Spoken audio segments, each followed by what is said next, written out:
Por tanto, si sienten algún estímulo en su unión con Cristo, algún consuelo en su amor, algún compañerismo en el Espíritu, algún afecto entrañable, llénenme de alegría teniendo un mismo parecer, un mismo amor, unidos en alma y pensamiento. No hagan nada por egoísmo o vanidad, más bien con humildad consideren a los demás como superiores a ustedes mismos. Cada uno debe velar no solo por sus propios intereses, sino también por los intereses de los demás.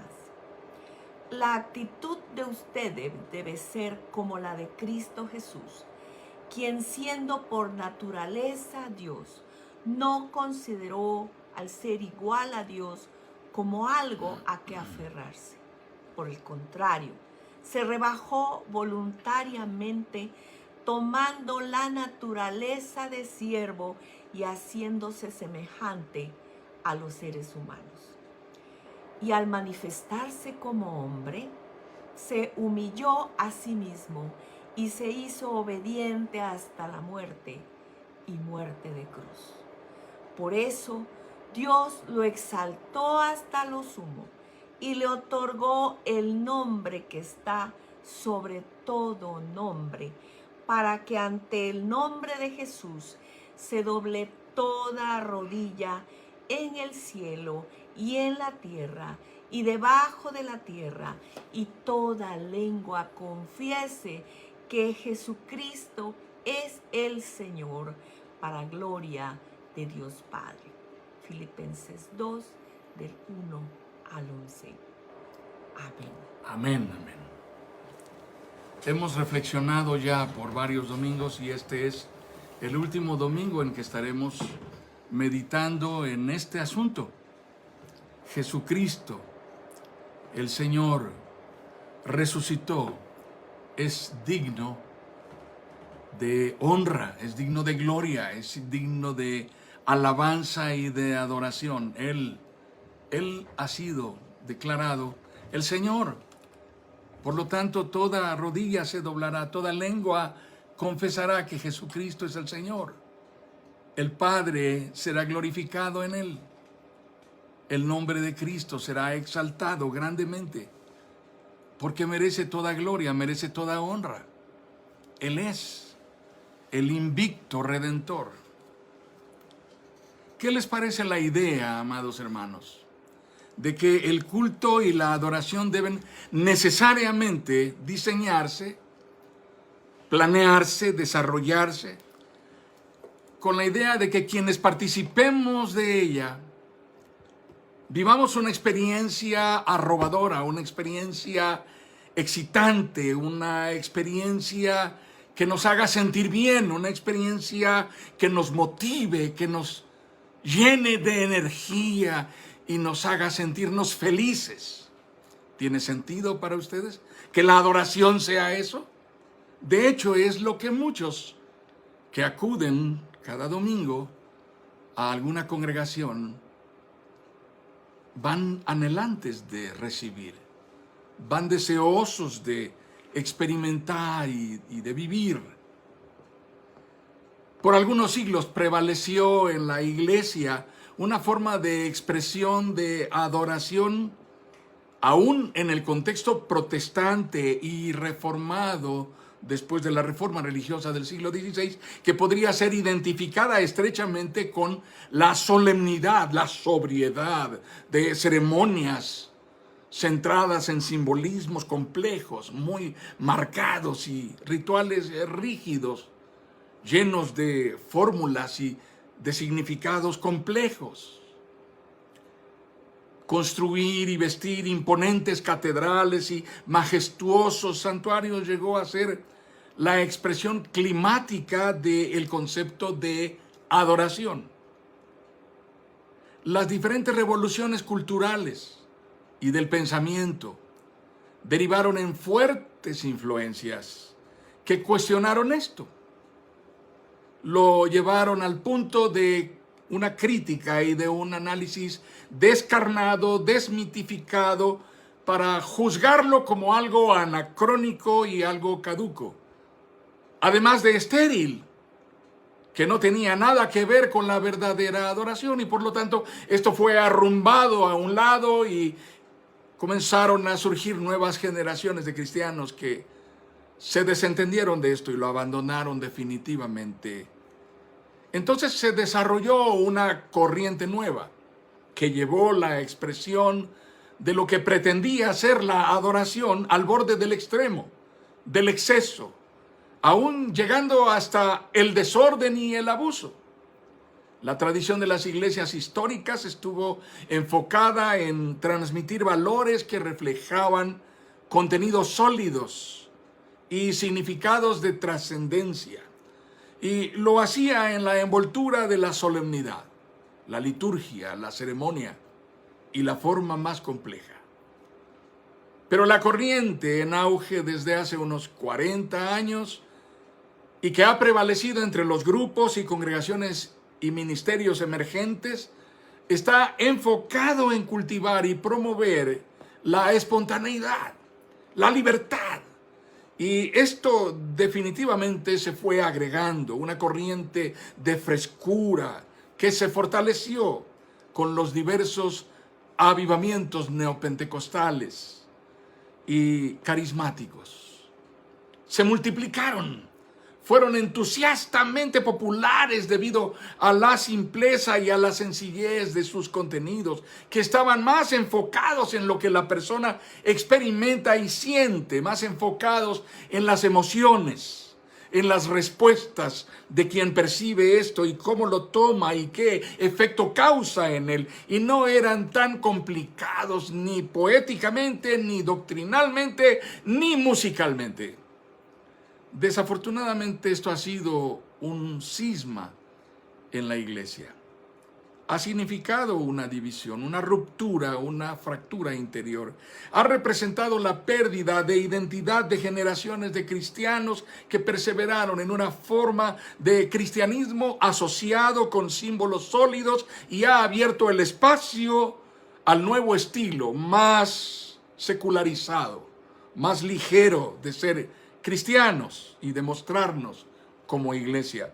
No solo son estilos musicales, también son formas de expresión, también son, por supuesto, contenidos y también, obviamente, ineludiblemente son fondos. Esto es lo que rige, lo que determina. Querámoslo o no, nos agrade o no, en el fondo hay un abismo entre significado y estilos. Es posible que a muchos no les importe que quien nos arenga a gritos para que demos un salto más alto en el nombre de Jesús o un grito de júbilo para gloria de Dios sea un pastor o un líder de alabanza que está al frente en playera y en chanclas de baño. Y el concepto parece ser en extremo atractivo, seductor, inclusivo, provocador, pero en el fondo muchos estarán preocupados porque advierten que detrás de esto no solamente hay una forma de culto que dice estar dirigida a Dios, también hay un culto a la cultura light, hay un culto a la ideología, hay un culto a las costumbres de la contemporaneidad y hay un culto también al relativismo. Es posible que advirtamos que el conservadurismo rígido y recalcitrante se convierte en un exceso engañoso que nos hace pensar que lo que hace agradable nuestra adoración delante de Dios es precisamente la ceremonia. La ceremonia por sí misma, acompañada de la solemnidad, de alguna forma de rigidez inexpresiva y acartonada. A la par de esto existe también un menosprecio creciente por el testimonio de cristianos considerados grises, poco brillantes, nada llamativos, a los que se tacha de religiosos, seguidores de tradiciones de hombres. Hay una satanización abierta hacia las iglesias tradicionales, también una exaltación de los grupos no denominacionales, una exaltación de la no religiosidad, de la no religión, que se mueve con libertad, con euforia, con espontaneidad. Así es como se menosprecia a las iglesias y congregaciones pequeñas, las que carecen de los recursos mediáticos de iluminación, música viva, grupos de alabanza, las que además son tan poco atractivas y pasan años sin ver un nuevo converso. Tienen tan poco magnetismo que incluso los hijos y nietos de sus miembros desertan de algo tan poco atrayente, tan poco convincente, tan pobre y tan opaco. Pero no podemos acceder ni estar dispuestos a aceptar indiscriminadamente la propuesta de cambiar sin escudriñar, porque una aceptación sin limitantes de la efervescencia y el exceso como la forma de establecer una nueva identidad cristiana, no solo la nueva manera de adorar, no solo la nueva manera de expresarnos, sino la nueva identidad cristiana, nos llevará inevitablemente a un rostro del cristianismo que no refleja el modelo de adoración establecido en la Biblia, por mucho que estemos en el siglo XXI. Siempre ha existido la inclinación del hombre por la adoración vana y autogratificante. Vana y autogratificante. Quiere decir frívola y que está destinada a darle gusto a mi persona.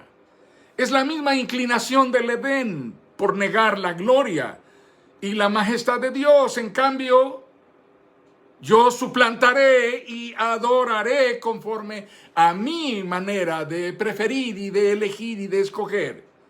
He preferido hacer lo que me place por encima de lo que Dios ha dicho que se debe hacer. Quizá el antecedente más radical del juicio de Dios contra la adoración vana está en el libro de Levítico, y todos alguna vez hemos pasado por esta historia impactante en el sacerdocio. Pero Nadab y Abiú, hijos de Aarón, tomaron cada uno su incensario y poniendo en ellos fuego e incienso, ofrecieron ante el Señor un fuego que no tenían por qué ofrecer, pues Él no se lo había mandado. Entonces salió de la presencia del Señor un fuego que los consumió y murieron ante Él. Moisés le dijo a Aarón, de esto hablaba el Señor cuando dijo, entre los que se acercan a mí manifestaré mi santidad y ante todo el pueblo manifestaré mi gloria. Entre los que se acercan a mí manifestaré mi santidad y ante todo el pueblo manifestaré mi gloria. La orden de Moisés de parte de Dios fue, el Señor le dijo a Aarón, ni tú ni tus hijos deben beber vino ni licor cuando entren en la tienda de reunión, pues de lo contrario morirán. Este es un estatuto perpetuo para tus descendientes, para que puedan distinguir entre lo santo y lo profano, entre lo puro y lo impuro, para que puedan distinguir entre lo santo y lo profano, entre lo puro y lo impuro. La verdadera adoración siempre marcará la frontera radical, la frontera extrema y determinante entre lo santo y lo vil, entre lo puro y lo inmundo. Esto no puede ser soslayado. Dios no se agrada de ninguna cosa que esté envuelta atractiva o seductoramente, pero que en el fondo no sea más que escándalo y ruido, vileza e inmundicia. Nuestra idolatría por la forma los sitios, los estilos y las ceremonias, nuestra idolatría por todas estas cosas que componen una plataforma compleja de cosas que nosotros preferimos, que nos agradan, que disfrutamos, pero que son muchas veces lo que está por encima de Dios en nuestra adoración. Solo es la búsqueda de la autogratificación. No importa si tiene que ver con la música clásica, con las voces corales, con la parafernalia de los templos complicadamente decorados, o tiene que ver con la estridencia de la música pesada, de lo actualizado, de lo último, de lo más reciente, de lo más fresco que se ha producido en alguna compañía de discos y ha hecho multifamoso algún cristiano compositor que es líder de alabanza. Así es como entendemos esa forma de culto que desafortunadamente, si está centrada en lo que me agrada a mí y no en lo que honra y glorifica a Dios, no refleja lo que se nos ha enseñado en la palabra. Solo a Dios se debe toda honra y toda gloria. Pero la voz profética de Isaías es fiel. Al poner las cosas en perspectiva, quizá el mayor y más severo profeta del culto que ha sido degradado, la pérdida del sentido de adoración, es Isaías. Isaías. Hay grandes columnas del monoteísmo y de la adoración al Dios vivo. Una de ellas es Elías. Y Elías estuvo allí, al lado de Jesús en la transfiguración. El otro quizás es Moisés. Moisés, que descendiendo del monte Sinaí con las tablas de la ley en la mano, encuentra al pueblo rendido en adoración a un becerro de oro y arroja las leyes enfurecido. Y estuvo al lado de Jesús en el monte de la transfiguración para decir: este es mi Hijo amado, a él oíd, en él tengo mi complacencia. Pero otro más es Isaías, y él nos llama, nos convoca, él nos reprende. Tanto los ídolos como sus dueños se doblegan. Los dioses no pueden proteger a la gente y la gente no puede proteger a los dioses. Juntos van al cautiverio. Escúchenme, escúchenme, los he protegido desde que nacieron. Así es, los he cuidado desde antes de nacer. Yo seré su Dios durante toda su vida, hasta que tengan canas por la edad. Yo los hice y cuidaré de ustedes. Yo los sostendré y los salvaré. ¿Con quién me compararán? ¿Quién es igual que yo? Recuerden las cosas que hice en el pasado. Pues solo yo soy Dios. Yo soy Dios. Y no hay otro como yo. Leí Isaías 46. En la enseñanza de nuestro Señor Jesucristo hay evidencia suficiente de una puntual definición del verdadero significado de adoración. Pero se acerca la hora, y ha llegado ya, en que los verdaderos adoradores rendirán culto al Padre en espíritu y en verdad, porque así quiere el Padre que sean los que le adoren. Dios es espíritu y quienes le adoran deben hacerlo en espíritu y en verdad. Juan 4, 23 y 24. Por supuesto, esto nos refiere al momento del encuentro de nuestro Señor Jesucristo con la mujer samaritana en el pozo de Jacob. No era cualquier lugar. No era cualquier circunstancia, por favor.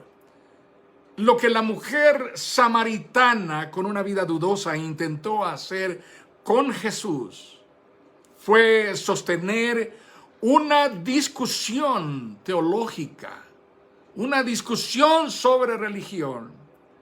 Esa era la oportunidad de su vida para dejar en claro que ella y su secta tenían razón. Esta es una de las realidades más frecuentes en las congregaciones hoy día. Algunos de los debates que se libran hoy acerca de cómo hacer las cosas en la vida de una iglesia ni siquiera están en la mesa de gente convertida o de tolerante, más inclusiva cada vez. Pero esa forma de presión no viene de la palabra de Dios ni de quienes muestran un testimonio más comprometido con vivir una manera que honra a Dios en su vivir, en su diario caminar. ¿Tienen ustedes idea de cuánta gente que vive mal y no tiene un testimonio cristiano ni una relación de total rendición de su vida a Dios se siente facultada para debatir sobre temas teológicos y doctrinales, e incluso se les puede encontrar liderando y pretendiendo ministrar a otros y diciendo cómo deberían hacer sus cosas las iglesias de hoy? Eso es muchísimo más común de lo que podemos imaginar. Es el mundo diciéndole a la iglesia cómo ser iglesia hoy. Pero nuestro Señor Jesucristo fue claro y puntual. Hay una forma de adoración que es la que Dios busca, la que Dios está interesado en recibir. Es la que revela un vínculo indisoluble entre el yo del Dios creador con el ser interior de la criatura hecha a su imagen y semejanza con el propósito de adorar al Creador. Pero se acerca la hora y ha llegado ya en que los verdaderos adoradores rendirán culto al Padre en espíritu y en verdad, porque así quiere el Padre que sean los que le adoren. Dios es espíritu y quienes lo adoran deben hacerlo en espíritu y en verdad. El apóstol Pablo lo llama la adoración racional. Por lo tanto, hermanos, tomando en cuenta la misericordia de Dios, les ruego que cada uno de ustedes en adoración espiritual ofrezca su cuerpo como sacrificio vivo, santo y agradable a Dios. Romanos 12:1. No hay un latido de nuestro corazón, ni un solo suspiro de nuestra alma que esté ajeno a la adoración que debemos a Dios. Así es como está escrito, debemos toda adoración, alabanza, honra y honor solo a Dios. No a nada ni a nadie más, no a nada ni a nadie más. Entonces preguntémonos a propósito, ¿cuál habrá sido el culto más significativo y trascendental de la historia de la salvación? El culto más significativo y más trascendental de la historia de la humanidad. Nuestro Señor Jesucristo dijo puntualmente: algo mayor que el templo está aquí. Algunos cristianos no entienden eso todavía.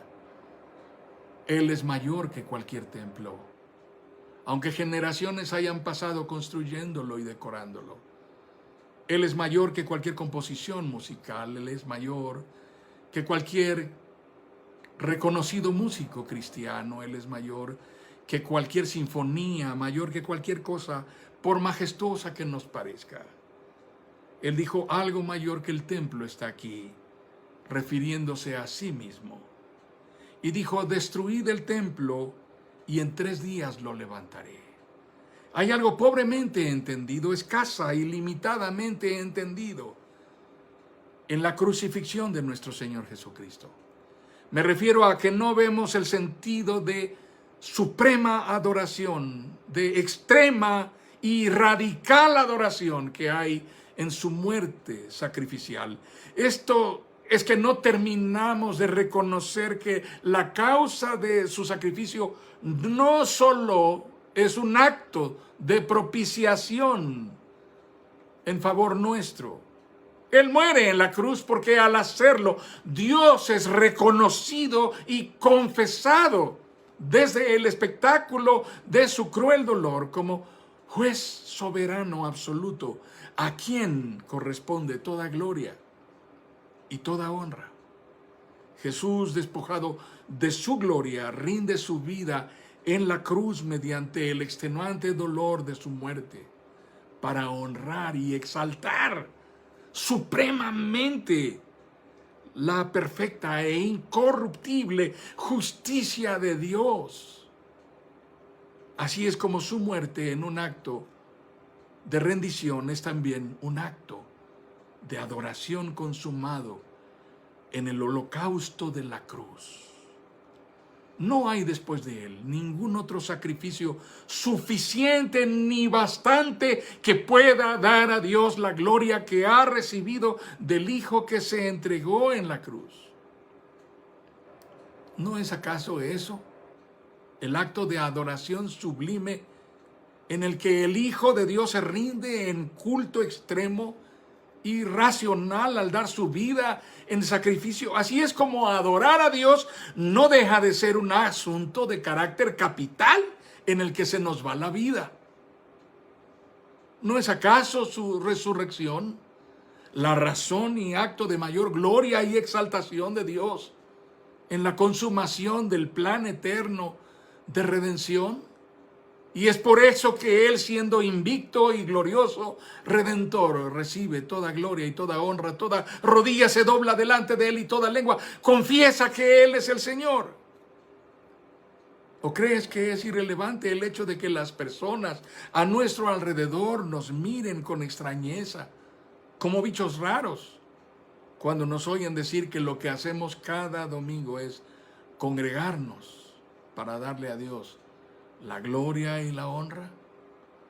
¿No es acaso para muchos un momento definitorio, aún en las circunstancias actuales, decidir si logran reunir la voluntad y la determinación necesarias para salir de la cama y arreglarse un poco para conectarse con su iglesia, su congregación y la transmisión de su pastor? Para algunos podría ser tan difícil decisión que apenas alcanzarán a llegar en pijamas, con un pedazo de pizza en la mano, mientras escuchan la predicación. Y no estoy viendo a nadie, no puedo saber si hay alguien en esas condiciones conectado en este momento.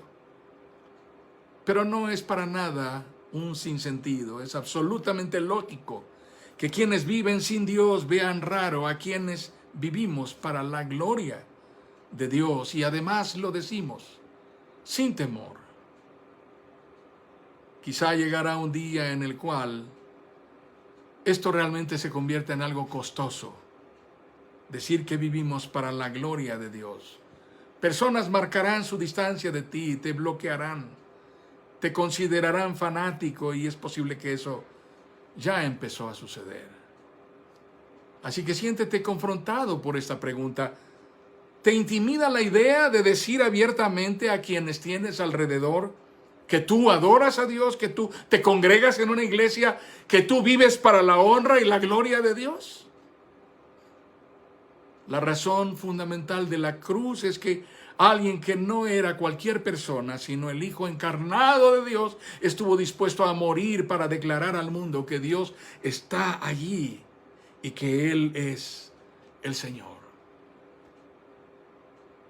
La cruz de Jesucristo nos confronta con el hecho de que hemos ofendido y deshonrado a Dios de tal manera y en tal magnitud que las consecuencias han sido devastadoras, y por ello se hace insustituible el sacrificio de Jesucristo. Ese es el mayor culto jamás acontecido en la historia de la humanidad. Comenzó en el Gólgota con la crucifixión de Jesucristo y terminará en la consumación de los siglos, en el escatón final, en la presencia gloriosa de Dios, en donde toda lengua, raza o nación declarará que Jesucristo es el Señor, para gloria de Dios Padre.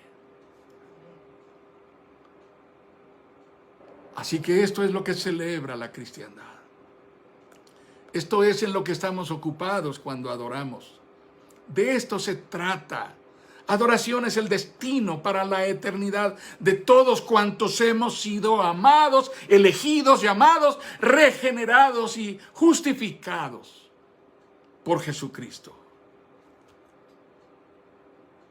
La palabra de Dios en el profeta Isaías es clara y contundente. No temas porque yo estoy contigo. Desde el oriente traeré a tu descendencia. Desde el occidente te reuniré. Al norte le diré, entrégalos, y al sur no los retengas. Trae a mis hijos desde lejos y a mis hijas desde los confines de la tierra.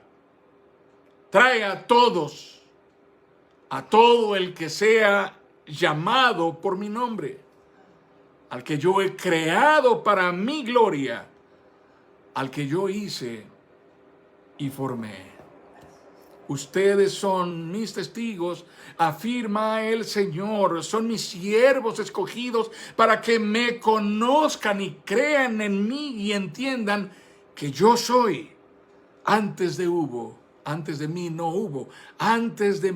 hubo ningún otro Dios, ni habrá ninguno otro después de mí. Amados hermanos, adorar significa declarar al mundo que Dios está allí, que no se ha ido ni se irá. Todo transcurre delante de sus ojos hacia el final momento de la consumación de su gloriosa manifestación al final de los tiempos. Si hay algo para lo cual la iglesia está en el mundo, es para decir que está sucediendo esto, que esto se está precipitando, que esto es real y ya lo estamos viviendo.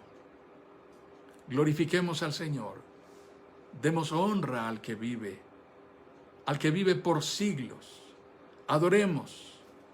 No hay, amados hermanos, nada más esperanzador para cada adorador como la expectación maravillosa, la expectación arrobadora de ver llegar el día en que la tierra caótica, agonizante, la tierra convertida en un desastre, en un cementerio lleno de huesos secos, se cubra de la gloria de Dios, así como las aguas cubren el mar.